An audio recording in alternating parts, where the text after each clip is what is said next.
Welcome back to Time's Pulse. In our previous video on child criminals of the Victorian era, we examined the grim reality of children incarcerated in Victorian England. Young lives were shattered by poverty and a merciless justice system, often ending up in brutal adult prisons. Amidst this bleak picture, a different philosophy began to emerge: the idea of reform. As the 19th century progressed, recognition of children's unique vulnerability grew. Social reformers believed children, unlike hardened adults, could be guided away from crime if provided the right environment and opportunities. The goal shifted from punishment to rehabilitation. This led to reformatory and industrial schools for young offenders and destitute children at high risk of crime. These institutions, though imperfect, offered a fragile glimmer of hope for a more productive, law-abiding future, nurturing young minds. The ideals behind these reformatories were noble. Proponents believed removing children from corrupting streets and slums into structured, disciplined environments could transform them. Core tenets were education, moral instruction, and vocational training.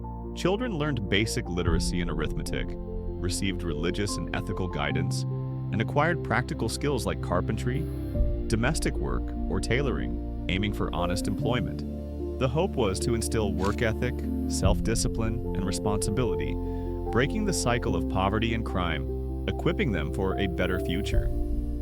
However, reality within many institutions often fell far short. While an improvement over adult prisons, conditions varied. Many were run with rigid military-like discipline, strict routines, and harsh punishments. Hard physical labor was central, dominating children's days, leaving them exhausted. Education was rudimentary, overshadowed by endless chores, leaving little time for intellectual development. The reformers aimed for milder discipline, but corporal punishment was still a regular feature. This often led to physical injury and deep psychological scars, undermining the very idea of rehabilitation. Life inside these schools could be incredibly harsh.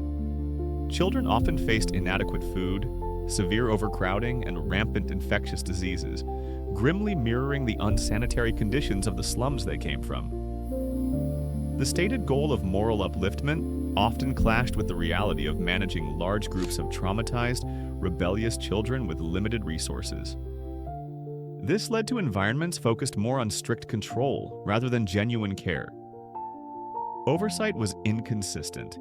Without proper oversight, physical and emotional abuses occurred freely, causing lasting harm to the children without consequence for the perpetrators. For many, the emotional and psychological toll was immense, stripping them of their individuality and spirit.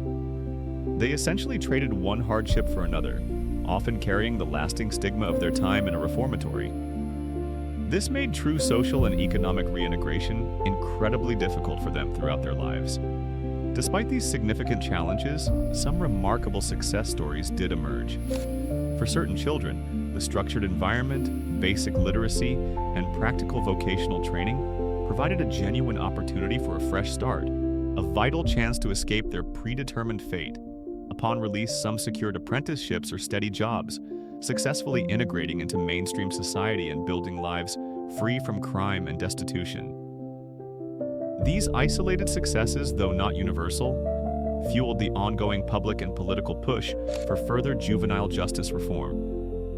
They inspired future generations to advocate tirelessly for more humane, effective, and truly rehabilitative approaches to youth delinquency, laying the groundwork for future changes in legislation and social support structures. The way these institutions changed, from harsh adult prisons to specialized schools for young people, showed a big shift in how society thought about youth crime.